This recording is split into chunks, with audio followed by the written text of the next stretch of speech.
குழந்தை பிறந்ததற்காக பாற்றி வைத்து கேள்விப்பட்டிருப்போம். குழந்தையின் பாலினத்தை சொல்லவே ஒரு பாற்றி வைத்து தனது வாரிசை ஆசையாக வரவேற்க நினைத்த இர்ஃபானுக்கு வந்தது என்னமோ சுகாதாரத்துறையின் நோட்டீஸ் தான். இர்ஃபான்ஸ் வியூ என யூடியூப் சேனலை நடத்தி வரும் இர்ஃபான் சந்து பொந்து கடைகளில் ஆரம்பித்து ஸ்டார் ஹோட்டல் வரை ஃபுட் ரிவ்யூ செய்து பதிவேற்றம் செய்து வந்தார். ஒரு உணவுக்கு அவர் கொடுக்கும் ரிவ்யூவை விட இர்ஃபானின் முக பாவனைகளுக்கென்றே தனி ரசிகர் பட்டாளமே உண்டு. சாதாரண குடும்ப பின்னணியை கொண்ட இர்ஃபான் யூடியூப் மூலமாக லட்சக்கணக்கில் வருமானம் பார்த்து வர வெளிநாட்டில் உள்ள ஹோட்டல்களிலும் ஃபுட் ரிவ்யூ செய்ய ஆரம்பித்தார். முதலைக்கறி, பாம்பு கறி என ரகமாக இர்ஃபான் போடும் வெளிநாட்டு உணவு வகை வீடியோக்களுக்கு லைக்ஸ்கள் அள்ளும். யூடியூபர் இர்ஃபானுக்கு கடந்த ஆண்டு திருமணம் நடைபெற்ற நிலையில் அவரது மனைவி ஆலியா கருவுற்றிருந்தார். கருவுற்ற மனைவியை துபாய்க்கு அழைத்து சென்ற யூடியூபர் இர்ஃபான் கருவில் இருக்கும் குழந்தையின் பாலினத்தை பரிசோதனை செய்து தெரிந்து கொண்டிருக்கிறார். மேலும் துபாயில் இருந்து வந்த கையோடு சென்னையில் பார்ட்டி நடத்தி தனக்கு பெண் குழந்தை பிறக்கப் போவதாக ஊருக்கே அறிவித்திருக்கிறார் யூடியூபர் இர்ஃபான்.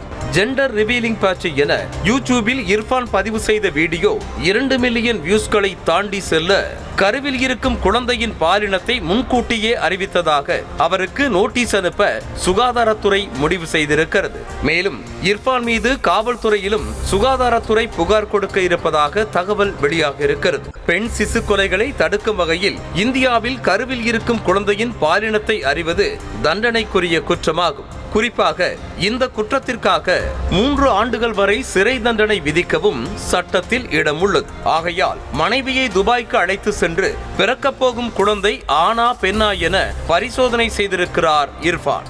ஆனால் தனக்கு பிறக்கப் போகும் குழந்தை பெண் என்று சென்னையில் பார்ட்டி வைத்து அறிவித்திருப்பதால் இர்ஃபானுக்கு எதிராக ப்ரீ நாட்டல் டயக்னாஸ்டிக் ஆக்ட் என்ற சட்டத்தின் கீழ் வழக்கு பாயும் என கூறப்படுகிறது. இது வெளிநாட்டுல போய் எடுத்துட்டு வரலாம் அப்படிங்கிறது பல பேருக்கு தெரியாது. இன்னொன்னு இவர் இப்படி பண்றதுனால நிறைய பேர் இதை இவரை ஃபாலோ பண்ணி பண்றதுக்கான வாய்ப்புகள் இருக்குது. சோ இது ஒரு ஆட் அப்படி செக்ஷன் 22 படி இது ஒரு விளம்பரமா ஆக்குறதுனால அவருக்கு 3 வருஷத்துல இருந்து ஃபைன் வரைக்கும் பனிஷ்மெண்ட் கொடுக்கறதுக்கான வாய்ப்புகள் இருக்குது உண்மை நிரூபணமானால். இதனையடுத்து மருத்துவ மற்றும் ஊரக நலப்பணிகள் இயக்குனர் தலைமையில் 3 பேர் கொண்ட குழுவை அமைத்திருக்கிறது சுகாதாரத்துறை. யூடியூபர் இர்ஃபான் செய்தது விதி மீறலா, எந்தெந்த பிரிவுகளின் கீழ் நடவடிக்கை எடுப்பது என ஆய்வு செய்யும் இந்த குழு இர்ஃபானிடமும் விசாரணை நடத்தும் என கூறப்படுகிறது. விசாரணைக்கு பிறகு இந்த குழு அளிக்கும் அறிக்கை அடிப்படையில் இர்ஃபான் மீது நடவடிக்கை பாயும் என தகவல் கிடைத்திருக்கிறது.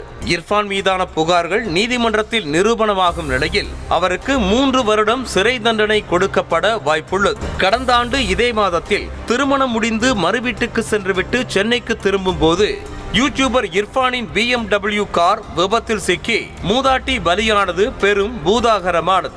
அந்த பிரச்சனையில் இருந்து வெளிவந்ததே போதும் என ஆகிவிட்டது என வீடியோ போட்ட இர்ஃபானுக்கு இந்த ஆண்டு அதே மாதத்தில் கருவில் இருக்கும் குழந்தையின் பாலினத்தை அறிவித்து பிரச்சனை வந்திருக்கிறது.